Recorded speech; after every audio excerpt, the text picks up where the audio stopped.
All right, guys, I'm back as always, Dylan Kindig. I'm here with Roger Grossman, class of 1986. Uh, and this is Inside Argus Soccer. Roger, I mean, everything looks great here. Graduated 86. He was a midfielder. J.O. Thompson Award winner. Won 3 sectional titles and 2-time regional finalist. I mean, you're our alumni of the week. There's a reason for it. How you feel? Well, I'm honored. I'm honored. I love Argus. When people ask me, where are you from? I tell them I'm from Argus, right? I live in Right. Winona Lake. I'm the voice of Warsaw Sports on the radio, but I'm Oh, from yeah. Argus, and I will always be from Argus. That's awesome. And I've had people like here, I go to Ball State now, and like I've had Yeah. people like ask me like, "Hey, where are you from?" I'm like, "I'm from a place I can guarantee you have never heard of," but I'm gonna say it anyway. And but yeah, all right, Yeah, but let's you know just what? You know yeah, what, Dylan? The truth is, people are more likely to have heard of you being from Argus because they know Argus soccer, exactly. I've right? actually met someone from Providence. We played them in state a couple years ago. They were like, "Hey, where are you Yes. from?" I'm like, "Yeah, I was from Argus." They're like, "That is the only reason I've heard of you is because we played you in the state finals." Like, yeah, all right, That's that makes right. sense. Yeah. But yeah, all Cool. right, let's just jump into it. Roger, growing up through Argus soccer's dominance in the '70s, 3 state championships, you witnessed all in that time. What was it like to watch and experience? How much were you looking forward to playing for this program? Well, I was 5 years old in 1973 with the first one. My brother played on the '76 team, Hmm. and and then the '78 team was just unbelievable. And Yeah, when you grew up in Argus, then everybody played soccer or everybody went to the games. They literally shut the right. town down when we were playing, and so. Um, the facility looked different than what Hmm. it does now. Where the baseball field is where the soccer field used to be, Oh, and where the soccer field is now is where the baseball field used to be. They were switched, and so when we got to my eighth grade year is when they did the facility switch, and they yeah. built the new soccer stadium, and it didn't have bleachers on the where the bleachers are on the home side Hmm. now. There were no bleachers. People just brought their lawn chairs. They Oh, turned the baseball bleachers around, and so people sat in those bleachers, but everybody else sat in lawn right. chairs and on blankets on the side of the hill. Hmm. So when that switch was made, it was a whole different atmosphere Hmm. because people were more congregated. So my freshman year, when I got to play a little bit on the varsity, it was you could tell it was a different atmosphere. It was louder. There was an energy that came off of that hill. And someday I'm going to write about that sound that came off that hill because it was really cool. Yeah, for sure.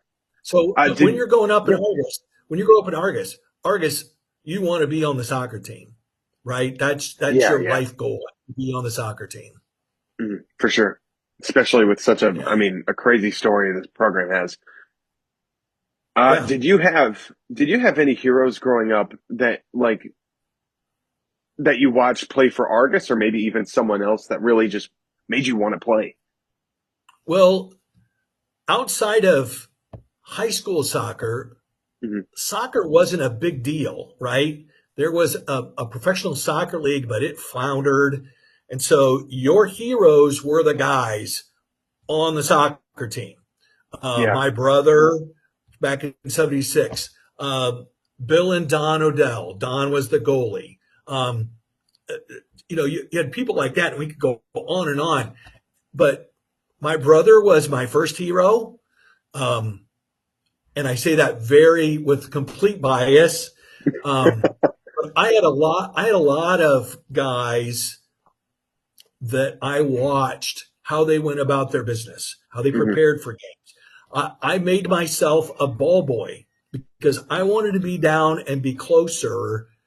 And so a lot of times I stood at the north end behind the net and shag Hmm. the balls in the pregame and during the games and all of that. So Yeah.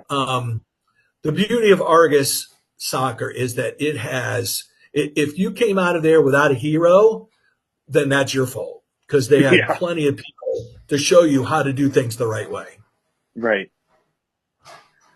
Uh, who were some of your teammates that you admired the most? Like, who'd you have the most respect for out of anyone you played with? Oh my goodness, where do you start? Well, let's start from the back line out. Brian Jennings was the goalie. Hmm. Brian was in charge, and happily we all were like, "That's fine, you be in charge." He knew where everybody was, where everybody was supposed to be, and Brian was back there. Um, Kip Bailey was in the back and Hmm. snuck up into the midfield sometimes. Jeff Shivers was a big part of our success on defense. Um, Offensively, we were a juggernaut on offense. Oh We yeah. scored my senior year, we scored double figures on a regular basis. We would score 10, 11, 12 goals. Um, when soccer looked very different. Dylan, back then, I mean, it's almost the opposite of what it is now, where you have a Hmm. forward or two forwards, three or four midfielders, and three guys in the back. Hmm. It's almost the exact opposite. We played with four forwards, three Oh midfielders, three in the back, and wow. a keeper, right? And part of that was because we had offensive talent, and Hmm. the other part was because you couldn't get the ball past midfield on us because we just didn't let you. Right? Yeah. Your objective against us was just to boot the ball down the field, right? And we had people, our three guys in the back are staying back at the midfield line, just pumping the ball right back in there. They Oh would try yeah. to bring their defenders up, and they could never do it because the ball would go right back in over their head. And there goes Jeff Odell, Steve Powell, and guys like that. And Right. bang, it was in the net before they could get completely turned around. So the game looks a lot different now than it did then, but we made it that way. We made it so that if you just booted the ball down the field, it was coming right back at you. Yeah. Oh, that's just nuts to hear. Soccer scores like consistently double digits, like especially now with such a defensive uh metricated game. Yeah, Um, what was it like playing under Coach Van Dyne for his first few years? right. When my freshman year was his first year, and Hmm. he and Mr. Snyder were like co-coaches, Okay. right?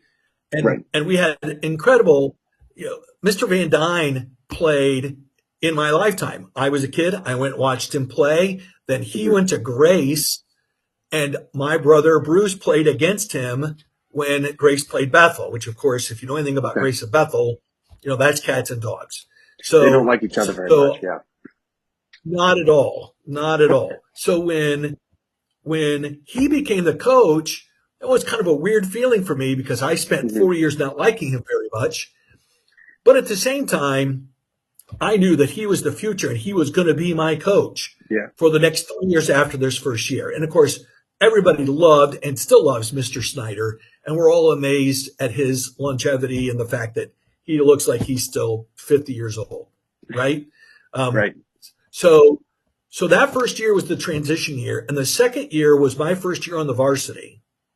And here's the beauty of Coach Van Dyne was he made it so that when you were conditioning and you were working hard, you didn't realize it.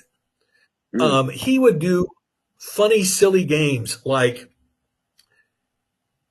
you had to grab a hold of someone's arm. You're just like scattered out on the soccer field. You had to grab someone else's arm, then the two of you had to run and touch someone else's arm, and then the three of you ran, and it just until the whole team was touched, part of the group. Right. And we didn't care that it was took half an hour and it was exhausting. It was fun. And Yeah. he made working on not only the conditioning part, but the drills. He made that stuff fun for us. Yeah. And so that when we got into the games, it wasn't hard at all. It was really easy because we'd already done all the work. There's no way you could do as much during a game as we did Hmm. during practice. And so he was really smart. He had to put people in the right places. He knew how to, um, instead of subbing them out, he would move them to a different position. Yeah. Like in a lot of our games, the back line, we called them fullbacks, the defenders, didn't Hmm. get a lot Hmm. of work. So at the 20-minute mark, he would sub me out every game. Then when I went in, I rotated in on defense, and I would stay there for the last 15 minutes of the half. That was like resting, but I was still on the field. And Hmm. so he was always thinking about mixing and matching and putting people in the right positions, and he was really, really smart about that. Good. And with someone like Coach Snyder helping you out like that, I can only imagine how well that would have worked anyway. Well, he Coach Snyder helped integrate him, but Hmm. where Coach Snyder had taught people a certain way, Coach Van was teaching them a completely different way. Yeah. It was at that time, mid 80s, when the foreign aspect of the game was different. Back in the 60s and 70s, in the early days of the program, there was no such thing as overlapping, right? Okay. No, you stayed in, soccer teams moved forward and side to side Hmm. together. And your biggest and your least athletic guys were your two fullbacks. Yeah. Your best athletes were in the midfield, and your most physical guys were your scorers up in the front. Hmm. And your objective then was to kick the ball forward and let your athletes, your physical guys, go get it and score. Hmm.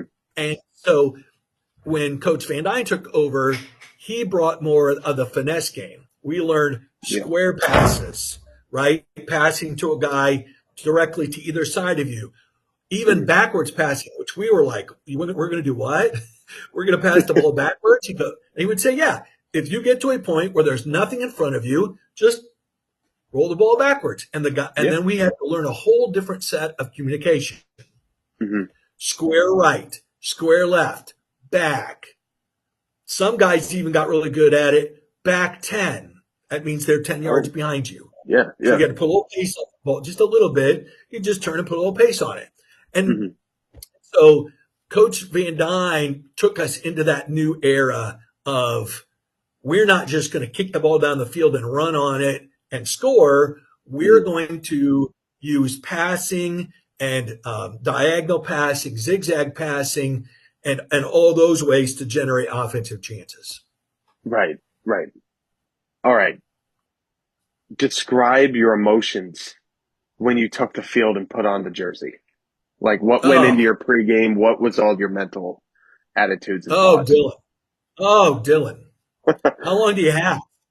Um, I'm a guy. I know that a lot of athletes and a lot of coaches teach focus, right? Hmm. Focus on the moment, block out everything out. I just couldn't do that. I couldn't, and I still can't, right? So the atmosphere mattered.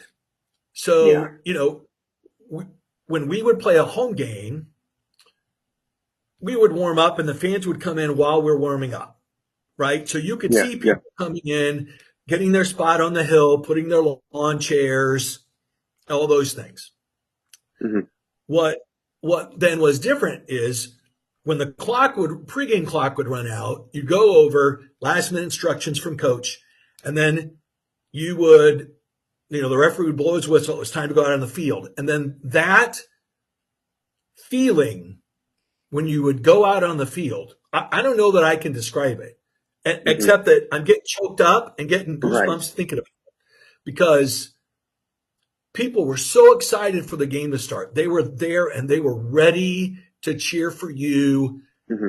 to beat whoever it was that got on the bus and make them feel bad for getting on the bus to coming over. And it really was special. And those special games, the CMA game and the tournament games, because again, the tournament was completely different. We played our entire tournament in a week. We would play Oh, we would play Monday, Tuesday, Thursday, and Saturday. okay.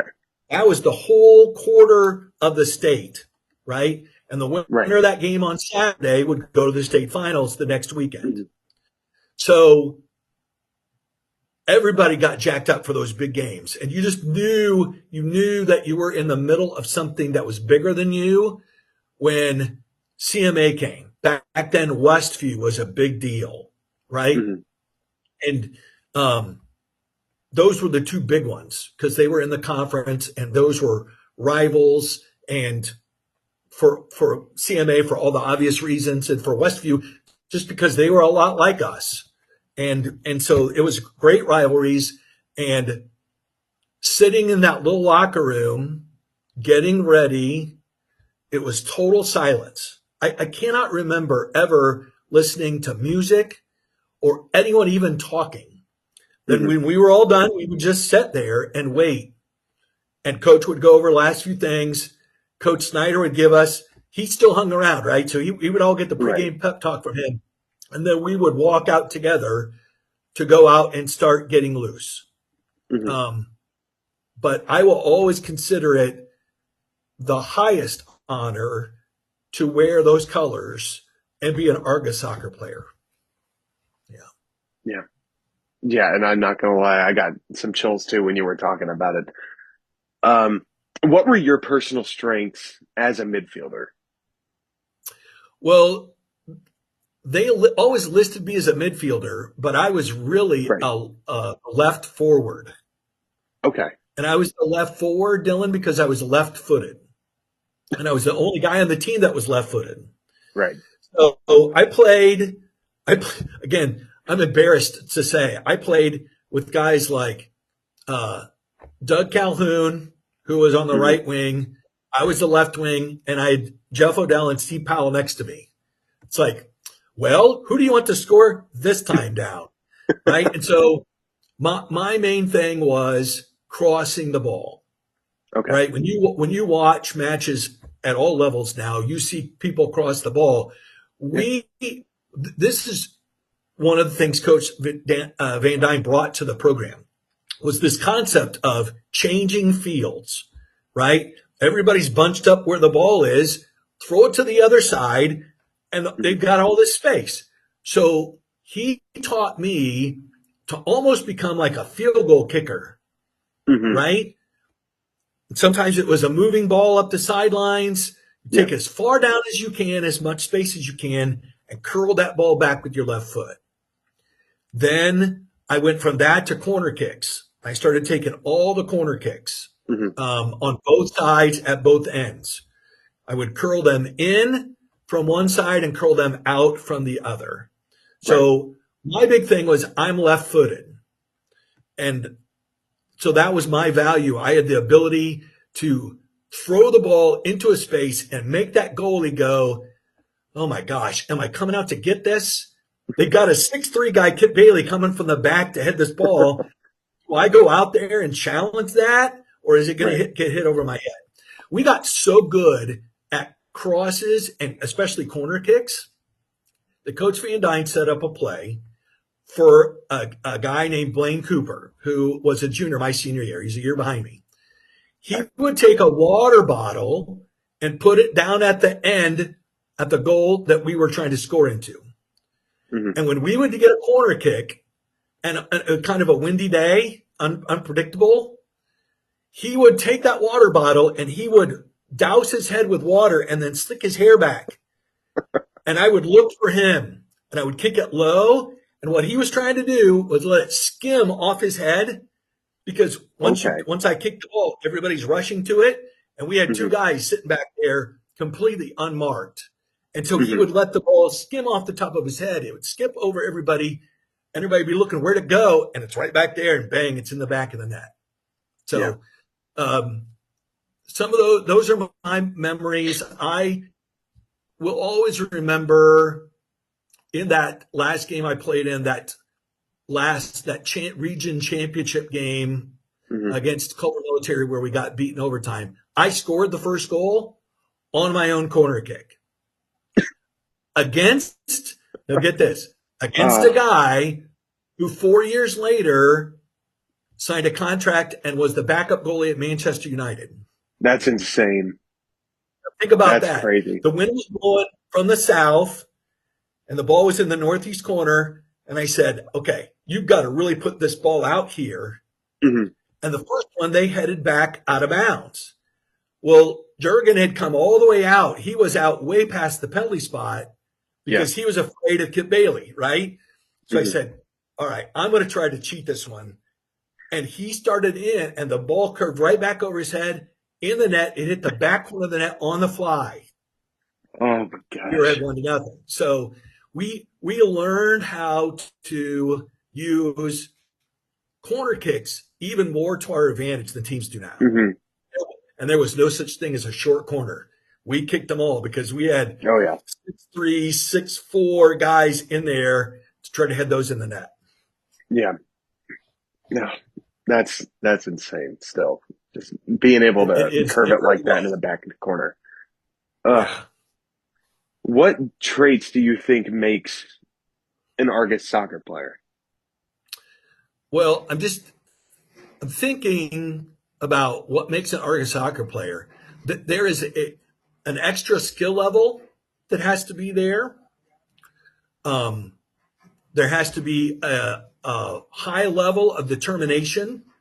Hmm. Um, and there has to be a willingness to pay the price. If you're going to beat teams like Culver Academy, who, again, my senior year, it's probably a little different now, but probably not too much. My senior year, the 11 guys that started for CMA, only 3 of them were born in the United States, Mm. right? They were all Okay. from Germany, South Korea, uh, England. They were from all over the world. And it's Yeah. us farm kids, who bale hay in the summer. Right. We're trying to beat these guys. So high skill level, determination, and a willingness to sacrifice whatever it takes to get the job done. I mean, and I know that almost sounds cliche because you can apply No. that to a lot of things, but with Argus soccer especially, it's a small school.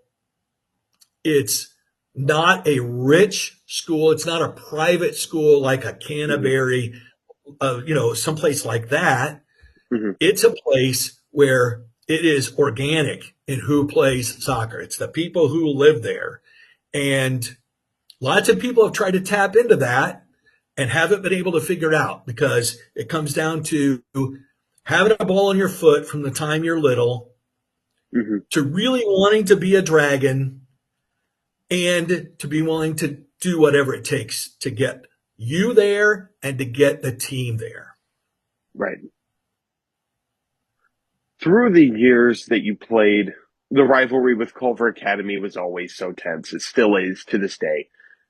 Describe those games. I know you talked about that regional final you played in. Just what does that rivalry mean to you with Culver Academy? From the time I was growing up, right? From when I was little, mom and dad, we'd go over to the academy and we'd take our lunch chairs and sit there and, for all, being the Argus CMA rivalry, it's a Hmm. beautiful campus. It's a Oh wonderful yeah. place to spend an afternoon. It just, especially when it comes time for the Argus CMA rivalry, it is fall. The leaves have turned. There are different Hmm. colors. It is the coolest place. Now, I don't know if they still do it or not, but when we were in school and we played them at the academy, they had the bell chimes, right, on the Hmm. tower across on the Right. south side of State Road 10. Right. And that was like their time when the bells chimed at 4:30. That was when you started, right? Mm. That was so we would stand there. The teams would be ready, referees are ready, and we're all standing around, and their guys are staring at us, and we're staring back at them, Hmm. and waiting. And we'd wait 2 or 3 minutes.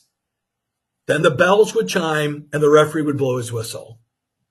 And it was just Oh, like, and it's on like Donkey Kong now, right? oh yeah. Um, it meant a lot to us to beat them because of, the fact that we're homegrown guys, right? Hmm. We're just us.